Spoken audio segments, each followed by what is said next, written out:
Siemano, siemandero, witam wszystkich bardzo serdecznie w kolejnym odcinku filmików o gitarach, który przygotowałem razem z salonami muzycznymi Riff, ale jest on na tyle szczególny, że jestem fizycznie w tak zwanym Mega Store na ulicy Bokserskiej w Warszawie i postanowiłem pokazać Wam, co konkretnie zwróciło moją uwagę podczas tutejszej wizyty i na co jakbym wszedł do tego sklepu, do tego salonu, który jest ogromny, wielki, w którym oczywiście jest mnóstwo fajnych instrumentów, na co ja bym zwrócił uwagę i co bym sobie chciał ograć, co bym sobie chciał sprawdzić, co bym sobie chciał obadać.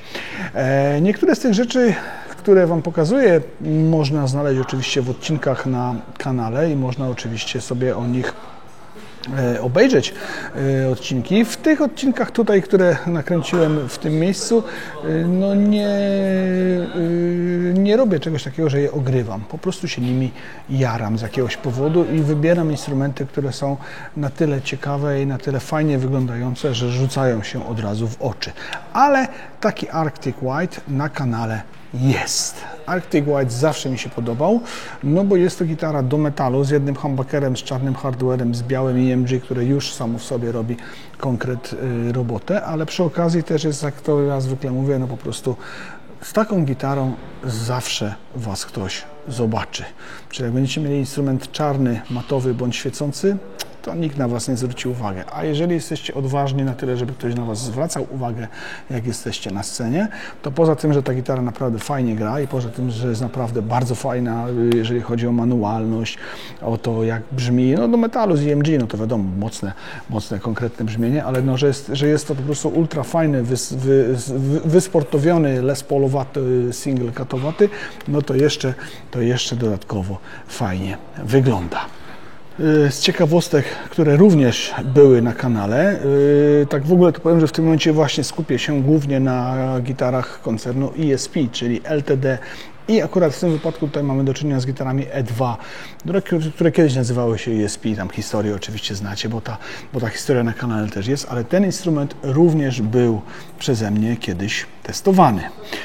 Dokładnie, chyba nawet ten sam egzemplarz, bo z tego co kojarzę jest to jedyny w tym momencie egzemplarz, który jest do zakupienia w Europie, więc jeżeli interesuje Was ten instrument, jeżeli jesteście fanami Rammsteina i macie wolne 15 koła, no to ta gitara na Was tutaj czeka. Więcej szczegółów oczywiście o tej gitarze w odcinku testowym i więcej szczegółów tam, wiecie, no tam jest naprawdę ograne, pograne, pokazane i wszystko jest posprawdzane, poustawiane i zrobione tak, żeby było fajnie. Natomiast no, dzisiaj tylko mówię, że ona jest tutaj w Megastorze do wzięcia do ręki, do sprawdzenia.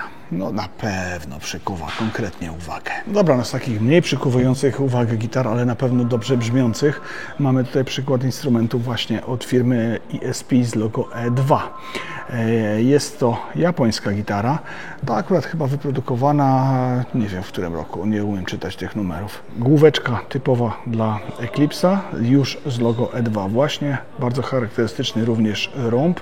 Też ten dzwoneczek wygląda tak, jakby był troszeczkę odwrócony w stosunku do dzwonka Gibsonowatego, ale też układa się ładnie z naszą główką. To już jest gitara, która nazywa się Eclipse, a nie nazywa się EC1000 na przykład, bo Eclipsy w LTD nazywają się EC, a jak już mamy je z logo E2, już nazywają się po prostu Eclipsami. No jest troszeczkę taniej niż gitara Rammsteinowa.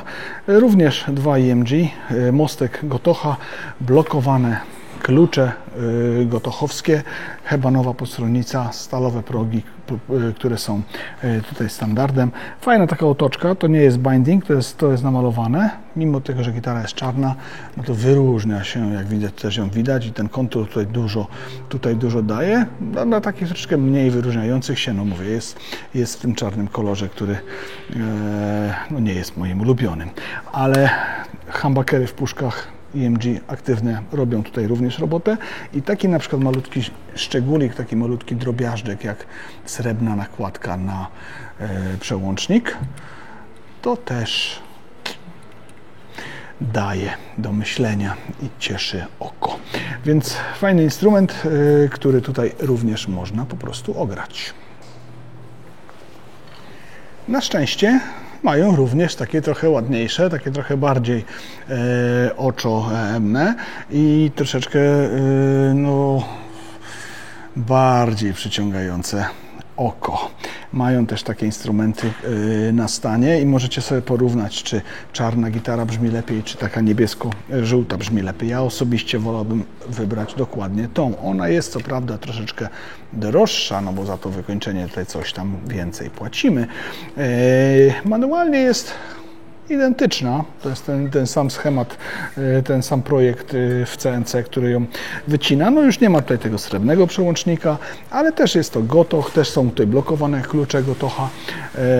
Również na główce mamy to takie, no nie wiem jak to, przejście koloru z żółtego w niebieski przez taki lekko niebieski.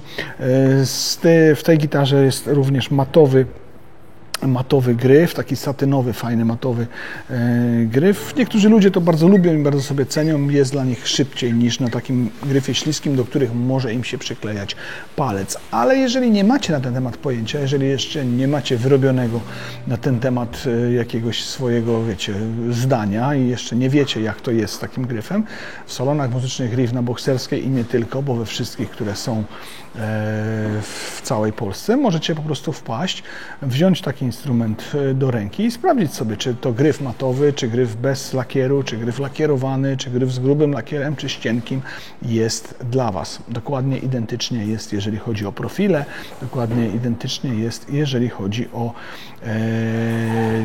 radiusy tych gryfów, no i ogólnie całe takie setupy. Nawet jeżeli nie wiecie, jaka jest różnica między gitarą typu single cut, taką jak tutaj, a gitarą na przykład Stratocaster, taką jak tutaj, czyli takie Stratocasterowata i Les Paulowata, też możecie przyjść i tego się własnoręcznie dowiedzieć. No bo o ile ja, czy różne inne kanały w internecie, strony internetowe mogą Wam o tym opowiedzieć, no to nie ma jak wejść po prostu do sklepu i sobie to samemu wziąć do ręki. Nawet jak się jeszcze nie umie, to jest to forma nauki. Kontynuując temat gitar E2 ESP, bo o nich jest mowa w tym odcinku. Oczywiście nie są to tylko Eclipsy, nie są to tylko Vipery i nie są to tylko instrumenty, wiecie, no, wzorowane na takich pierwszych klasykach gibsonowskich. ESP słynie również z Superstratów. Jeżeli chodzi o ESP, Superstrat zawsze u nich nazywał się Horizon. On co prawda się troszeczkę zmieniał, jeżeli chodzi o kształt i w tym momencie przybrał bardziej taki kształt jednak klasyczny, bliższy Ibanezom, Jacksonom i Charvelom i Kramerom. Natomiast no, kiedyś był taki troszeczkę dłuższy, gdzieś jak na przykład znacie gitary Roof, to one są tak gdzieś tam z uśmiechniętym oczkiem do właśnie Horizona. No teraz te Horizony wyglądają w ten sposób. Starego Horizona możecie też zobaczyć w rękach Marcina Żabiełowicza, który grał w zespole Hej na przykład. No ale tutaj mamy typowego Superstrata z dwoma humbuckerami na Duncanach. Wyglądają na jakieś konkretnie mocne. Z Floyd Rose'em.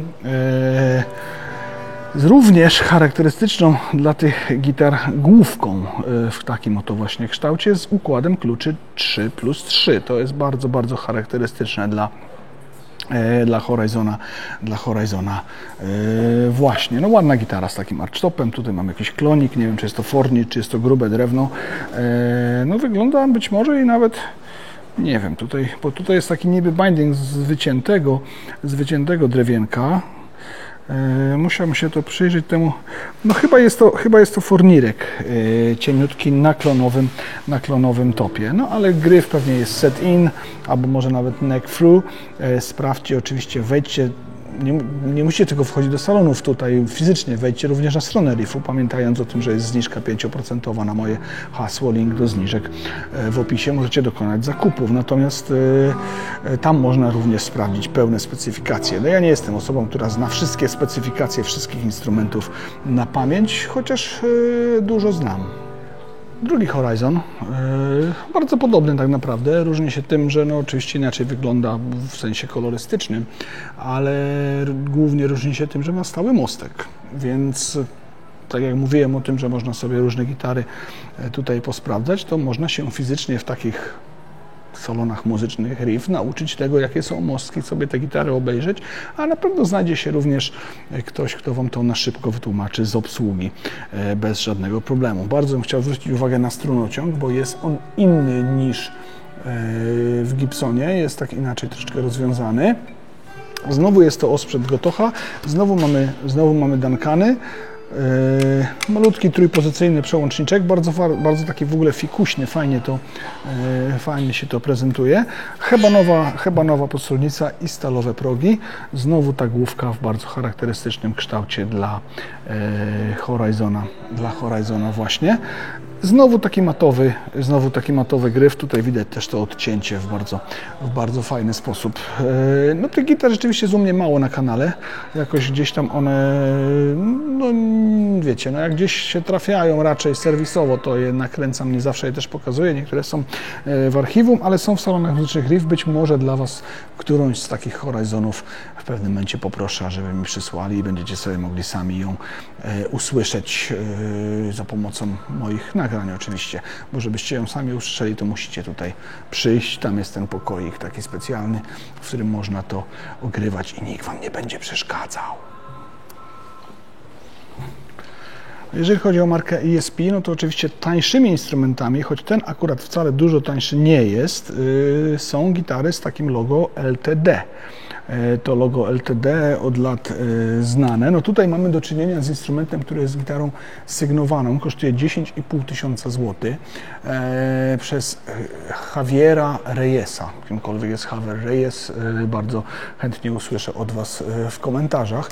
Jest to gitara 7-strunowa o konkretnej konstrukcji neck through body. Z tyłu to nawet przypomina tak trochę basówki, nie? Bo to tak basówki są z reguły w takiej konstrukcji. Zresztą ona też no, wygląda inaczej, bo to nie jest ani stary Horizon, ani nowy Horizon, to nie jest nic takiego znanego. Widać, że tutaj ten muzyk troszeczkę sobie popracował nad tym instrumentem, choć rzeczywiście on jest tak w tym sznycie horizonowatym, no ale jest inny, no jest przesunięty, czyli ten dostęp do tego 24 progu tu jest dosyć konkretny. Ta stopka przez to neck through body też może być fajnie wyprofilowana, choć można by było ją być może jeszcze troszeczkę bardziej wyprofilować.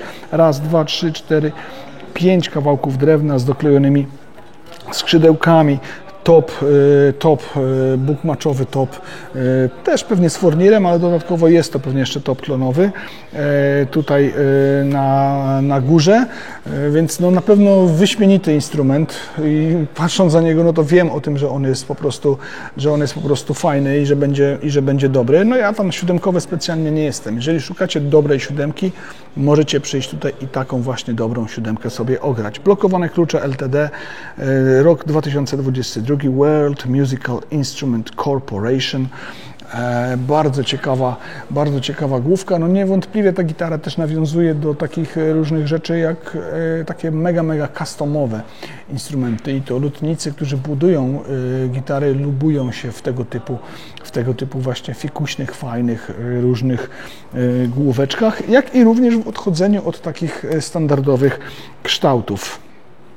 Ładny instrument, kolejny z tych, który naprawdę tutaj przykuwa oko. Oczywiście marka LTD to nie tylko gitary po 10 tysięcy, bo i znajdują się takie, które są w okolicach 1000 zł, ale takim ich flagowym modelem od lat było EC1000, czyli Eclipse najwyższej serii, który ma bardzo podobne, czasami wręcz identyczne specyfikacje jak wysokie modele ESP bądź E2, czyli na przykład tutaj mamy właśnie Gotocha, tutaj właśnie mamy Seymour Duncany, dodatkowo jest rozłączanie cewek, no ale gitara jest wyprodukowana akurat ta w Indonezji w roku 2022, przez co jest troszkę tańsza niż gitara japońska. Nie mamy tego matowego gryfu, tutaj jest lakierowany gryf, ale mamy normalnie też blokowane klucze, fajny dostęp do wysokich pozycji. No i znowu z tej serii gitar tak zwanych oczochęmnych, no to jest ewidentnie właśnie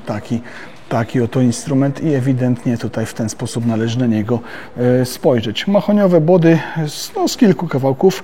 1, 2, 3, 4 chyba kawałki drewna, plus bookmatchowy, piękny, fornirowy top na topie w tym fioletowym kolorze z taką samą do niego dobudowaną kolorystycznie główką. Robi konkret robotę. Podoba mi się ta gitara, ograłbym ją chętnie dla Was. No dla tych wszystkich, którzy nie są aż tak odważni, żeby grać na fioletowej gitarze bądź żółto-niebieskiej, LTD oczywiście w swojej ofercie ma również instrumenty, które są no, troszeczkę bardziej, że tak powiem, stonowane i bardziej do grania black metalu właśnie. Tutaj wyróżnikiem instrumentu jest oczywiście Evertune plus 2 humbuckery EMG, które są takie zapuszkowane. EMG zapuszkowane oczywiście można sobie kupić, ale jest to nie na tyle popularny trend jak te plastikowe, że zawsze jak takie przetworniki widzę, to one mi, tak wiecie, łapią to moje oczko. Najprawdopodobniej nie są to EMG 81-85, znowu odsyłam do strony internetowej Riffu, gdzie można sprawdzić te specki, no bo są rozłączane, więc musi w nich być coś jeszcze bardziej ciekawego. Z tego co kojarzę, to TE1000 chyba na kanale nie było.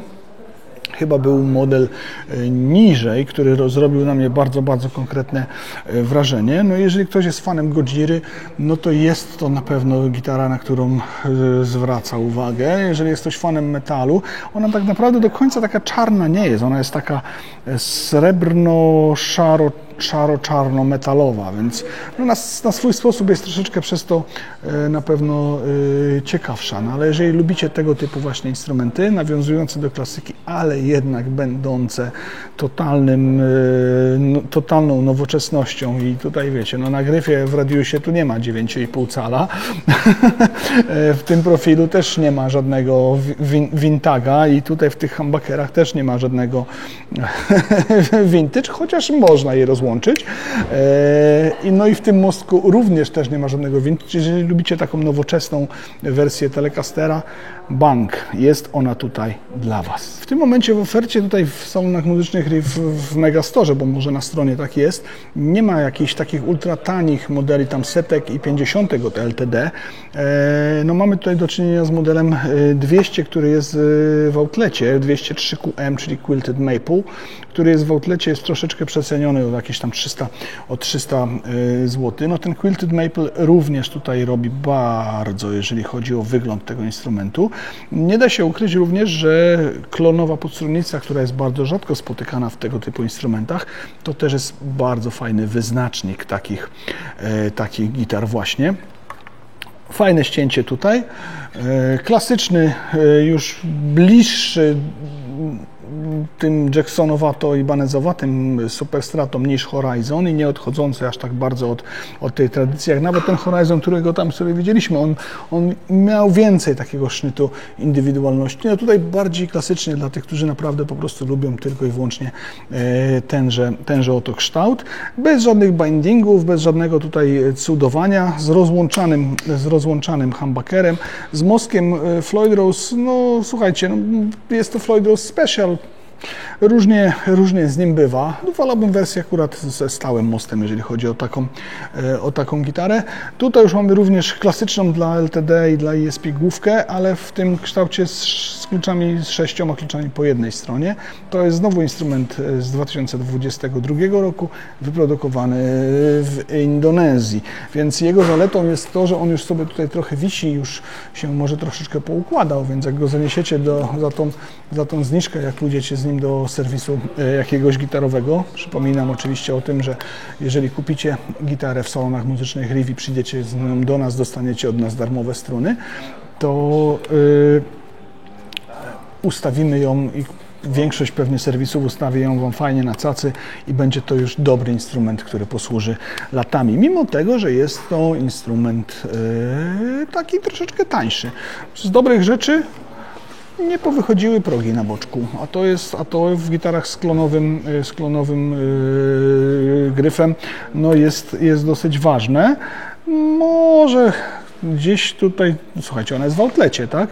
Więc może gdzieś tutaj troszeczkę można byłoby je leciuteńko przy setupie przesmarować, ale nie jest to nic takiego jakiegoś hardkorowego, więc dbają przynajmniej o wilgotność. Zresztą tam koło mnie stoi nawet jeden z nawilżaczy tego pomieszczenia. No powiem Wam, że takie pomieszczenie nawilżyć Dużo tutaj wody idzie. Sam wiem, ile wody idzie u mnie.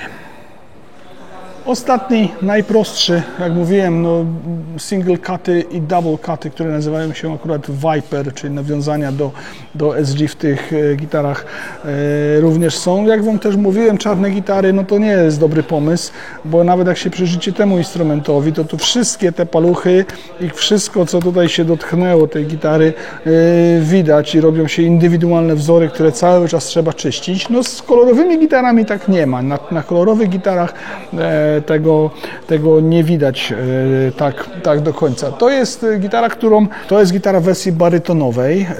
Teraz nie pamiętam, czy właśnie model 200, czy model wyżej jest na kanale, jeżeli chodzi o test. Zakupił go zresztą mój kolega po tym teście. Podrasował sobie go EMG, jest mega zadowolony. Leciutka gitara. No mówię, no to jest taka gitara o przeznaczeniu. Przeznaczeniem tej gitary jest płonąć. A róże miłości najlepiej przyjmują się na grobach. No, do niskiego stroju, specyficzna, ale znowu wrócę do tego tematu, że przychodząc tutaj możecie się czegoś nauczyć, więc oglądając sobie te wszystkie instrumenty, bierzecie nagle takiego barytona i być może nie chcecie go od razu kupić, bo jeszcze jesteście na etapie zawsze tam, gdzie ty, Lady Punk, ale wiecie o tym, czy taka skala coś Wam robi i wiecie o tym, czy na przykład Wasze paluchy się do niej rozciągną i czy kiedyś przyszłościowo będziecie mogli na takim instrumencie grać. No wiecie, o czym mówię. Wchodząc do Megastoru można to po prostu sprawdzić. Dziękuję za obejrzenie odcinka do końca. Pamiętajcie o zniżce riffowej. Dziękuję wszystkim, którzy zostawili już łapkę w górę. Dziękuję wszystkim, którzy subskrybują kanał. Dziękuję wszystkim za to, że chce się Wam oglądać, komentować, być ze mną, w szczególności tym, którzy są tutaj od 10 lat. Mega wielkie podziękowanie dla patronów odcinka, dla wszystkich, którzy wspierają guzikiem wesprzyj pod filmem i różnymi innymi formami.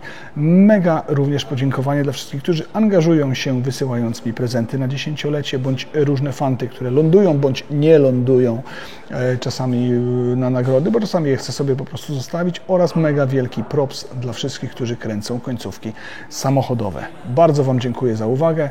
Do następnego razu. Wbijajcie na Bokserską, wbijajcie na stronę salonów muzycznych Riff. Końcówka samochodowa, lista patronów. Yo!